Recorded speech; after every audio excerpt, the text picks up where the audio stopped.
Hello everyone, welcome to my channel RBJLS Unravel, and I am Rishabh, your host, and we are continuing our series Design Dialogue. Today we are in our third episode. If you have not yet watched our two episodes, I'll leave the links in the description below. And today I have with me another guest who studied transportation design but became a product designer and have been working in the product design industry for quite some time now. So we'll be knowing his experiences, the process of product design, and what all he has learned in his journey. So let's welcome my very dear friend Shubham Madan. Hello guys, I am Shubham Madan and thank you Rishabh for calling me here. And I would be saying about my design journey and experience with you. So I postgraduated from MIT in 2016 as a transportation designer, and after that I did some freelancing for product design. And when I was doing transportation design, I didn't get any projects, like not more projects, and it was very difficult to get into transportation design. So after seeing I was liking product design a lot, the textures, materials, colors. So I thought of pursuing it as a main thing. So that's why I did product design. Okay, good to know that, Shubham. So, what do you think? What is the challenge which transportation designers face after completing their curriculum, after completing their course? Why don't they get into the mainstream transportation design? What were the challenges what you were feeling? It's like in college you're not told like you're told like you should sketch a lot, but your concept thinking is not that much. So when you go into industry for transportation design, they tend to tell you that you should do more of concepting. Your concept building should be more, and our sketching is good, but the ultimate thing is your ideas. If your idea is not that great or concept is not great, then you won't be selected. Okay. Actually, I completely agree what you just said. What happens is when you are in college, when we were in college, there's a lot of skill building happening. So we are focused on to sketching of it, getting the right perspective, doing the renders great. But actually what happens once you reach industry, it's more about how you approach a problem, how you solve a design problem. And that's where I feel students lack, and that's when they are not able to convert their very good ideas into projects or products, and it reflects in the portfolio because what what people see in the portfolio are very experienced. They have been doing this for years, so they see those things that this research is very shallow or the design thinking process is very shallow. So I think that's the main problem what students face. So coming back to your product designs, I remember when you completed your transportation design and you wanted to move to UX. So I suggested you to stay focused and keep working on your skills, keep working on your design, and stick to your industrial design. So Yes. how was the experience in your first company? I believe you have changed two companies now, and what was your experience in the first company? Yes. So when my first company was Smartron Design, so I never thought that I would be going into industrial design at that point of time because I was not getting any company to join. So after consulting you, so I thought I'll join Smartron. So it was a good experience because it was my first job, and I was not knowing like how industrial design works properly. As a freelancing it's different, and in a company it's very different. Yeah. So when I joined, they told me about you have to design mobile phones. Okay, that is nice, that's a cool project to design. So while designing, I got to know that you have to think of details, a small millimeters of details changes your whole looks. And then you have to play with materials also. You need to have thousands of prototypes there, and you need to have renders, textures. So that was fascinating for me, and then that's the way I started liking industrial design a lot. And then I made a lot of my first project in Smartron was to design a package of earphones, and I made like 100 of paper prototypes of it. And after that I got to know like, yeah, this is thing for 100 prototypes, the one or two was absolutely correct. So that made me like, yeah, I can do industrial design. So that was the first company experience for me. Okay.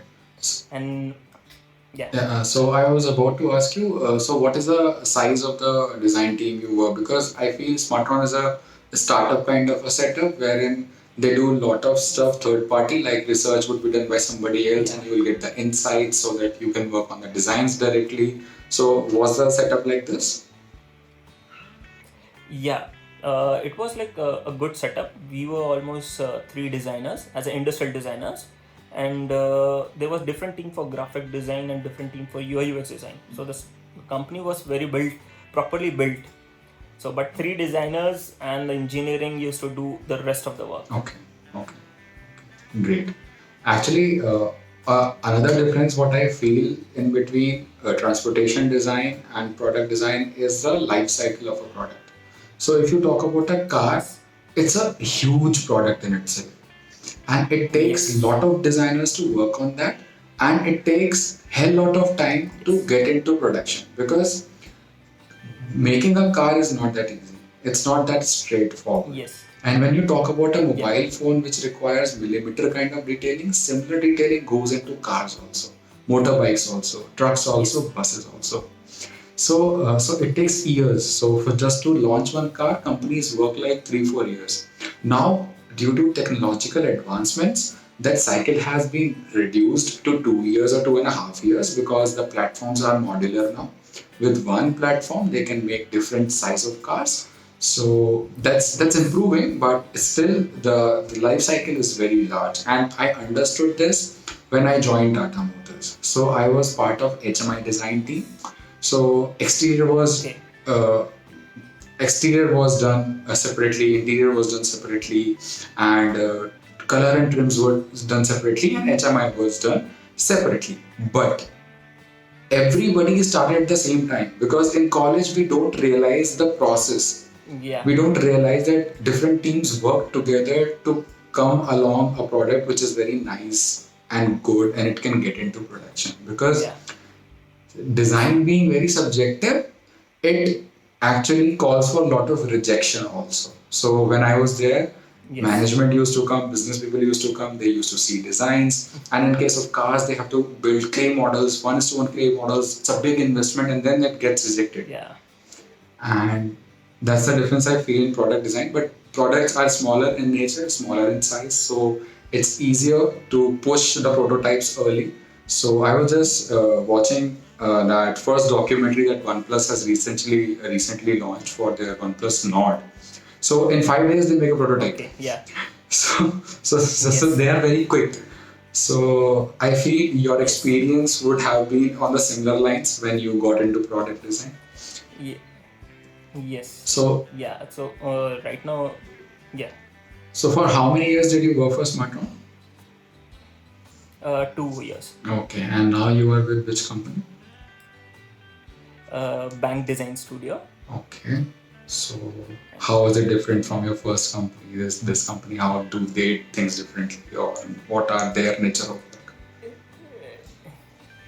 It was like a total different thing because Smartron was more of a corporate company and Bank Design Studio is a studio kind of thing. So when I went there, first thing was to design directly a product. And usually when you go in a corporate, they give you time to settle down. But in a design studio, it's not like that. They'll tell you just go and start making products. And within a week, I had done my sketching to 3D modeling to the first prototype in 1 week of my joining to Bank Design. Okay, okay. So the experience was very nice. Like it's going really nice because I worked on many projects here within 1.5 year. It's been 1.5 year working here, and I've done like many projects. And every time you get a new product and it's a new variety, or I'll say you will get medical also, you'll get consumer electronics also. So it's like every project, every challenge, there's new challenge to it. Okay. So, can you explain a little bit on the process, how you do first, what you look for, and how things happen? Let's suppose you have to make a thermometer for somebody. Let's take an healthcare example because the situation is very Yeah. healthcare conscious right now. So, how will you go about it? Yeah. So first we will do a little bit of research. So there is a primary research, there is a secondary research. So usually primary research is where you go out and ask healthcare people's medical how a thermometer works and how they think like how thermometer can be done much better. And according to your suggestion, we take their suggestions and we wrote it down. And then we go to secondary research as a digital research, which is like you search on the internet, you search on the images, what is going on the market, what is trending, that we go and search. So after that research, we compile, we make mood boards of that, we make texture boards, we take inspiration boards after that. So these three all are different things. So it's like mood board is like a cumulative thing which you think like it can be similar to thermometers, and it can be what is going in the market and similar to that. Inspiration is what inspiration you will take to design your product. It's not necessary that it should be thermometer, it can be something else also. So after that, textures and all are different. So then we go to sketching process. Then we sketch, and then we take sketch to Illustrator, Photoshop to see how proportions can be made nicely. Because in early stage you don't care about your proportions, you think your idea should come out first, your idea should be much better. Then after the idea is done, you go to Illustrator, Photoshop to make it proportionate. And after that, we go to 3D modeling. Okay. So that process sometimes take a lot of time, but if depends on the client also. So if the client wants it fast, so then you have to be fast. You have to give it within 2 days or 3 days. You have to complete your sketching, your 3D modeling. Okay. So after 3D modeling, then we go to prototype. Okay. So we'll take all the things to prototyping, we'll see, or we'll make first paper models if it is possible, or some cardboard models. So if it is possible, then we go to 3D modeling, we'll do 3D printing of that product. And after that, if it's final, after there's no iteration, because there will be some iteration to that also, because design is not just if you have made one design and everything goes very nicely. It's not like that. You have to think of your variations, iterations. Yeah. So after doing a lot of iterations, and then user, you have to go, after you make your prototype, you go to your user, your consumer, how they feel about the product. And then we come back and then we see if there is any chance to improve that, then we improve it, and then we go to the final stage of engineering. Okay. So you mentioned about that you get the proportion right in Photoshop and Illustrator, so that you get the feel of it, that how would it look like in real world. Yes. And then Yes. when you have to do a 3D print, so which tool do you use to make things in Rhino or SolidWorks or Alias? What do you use? So like there's some, like in my first company we used to use Rhino a lot. Okay. So but now in bank design I have to learn Creo for it. Okay. So different companies have different software to learn. Okay. So you have to grab, because what happens is if you make in Rhino, you can't make it to the production level, or you can't make it to the engineering level. You can build a concept, that is not a problem. I have built concepts in Rhino and then I take it to Creo. But you have to be focused like what company wants. Sometimes you have to learn that. Okay. And so once the prototype is ready, you go back to your user group to check with them whether they like it, whether the function is fine, whether they can see any problem in that which you guys missed on it. Because what I feel is we work in an environment which is not very real. We work according to our research pointers, insights, and all those things. But when it reaches to the actual user, actual testing happens when. We can take an example of Samsung Fold. So they made a robot fold that phone for like 1 lakh times or 2 lakh times, but the moment it reached the viewer's hands, it got broken one day. So Yes. Okay. So that's the process you follow. So everything depends on client, or you have your own projects also wherein you can spend more time to perfect things. Yeah, we have our own projects also. So it's just not like we are focused on client projects only. We take our own projects and try to build like how user can think and how user will think basically, and we built according to that. So we have built a lot of projects like that. Okay, great. So what would you advise young design practitioners, like the people who are in their UGs and They have just completed their foundation, because the idea of this whole series came from that one question: Yeah. how do we go about learning design? So what's your take? What would be your advice for young design students? So I would just suggest that you should focus on everything. Like, it's not like if you love sketching, then you will just do sketching. In product design, it's very different, because in transportation design there is more of surface playing. So you have to be very good with aesthetics. But in product design, you have to be good with everything. You should know your research, because anyone can ask you why you have done like this. It's very difficult if someone asks you like what you have done and you don't know the answer, because you have just done your sketching part, or you have done just the modeling part. So you have to be focused and you have to give weight to everything. And also I've seen like students, when they send their portfolio or this thing, the presentation sometimes doesn't show what they have done. It's like they have done a lot of hard work, but the presentation doesn't show that. And sometimes, because they do very fast, the modeling is not done properly, the details are not coming out, and the details which they hide in renders is with black color. They give their renders to black color. So I'll suggest that don't hide what you have done, show. People will understand that yeah, you have done some hard work to that, and you have understand the process of product designing. After that, it will be easy for you to make them sure like, yeah, this is my product and this is how I have done. Actually, it's very bang on, because what I feel that college students or even the designers fall into that trap of making the final render look good, even if the final product what they wanted, it didn't come out good. So they try to hide some details, but they don't realize that companies or the experienced people know that it can be a failure also. So they want to know your design journey. Yeah. They want to know the process through which you achieved whatever you achieved. Maybe it's not what you intend to, but finally you got somewhere. But how you reached there. So I feel it's a very good Yes. advice that they should show whatever they have done. Maybe it's not very beautiful, Yes. but they should show. Yeah. Nice, very nice. Yeah. Your idea should be important, because in our transportation design, we used to the teachers used to tell you should focus on your sketching. But when jury used to come, they used to tell, where is your concept? I can just see your sketching. I need something new. So that is the difference what you need to show in your portfolio. Like, your concept should be very nice to show, and if your sketching is not that good, it's not a problem. It's someone will understand. If they understand your idea, they will understand like, okay, you lack in sketching, but it's okay, his idea is really nice.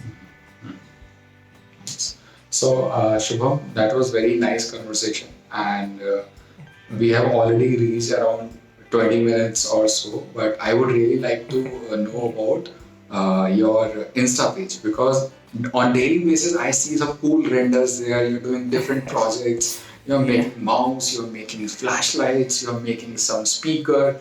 And it's very, very nice what I see. So it is your personal interest what you do, or it's about the work you do in your company?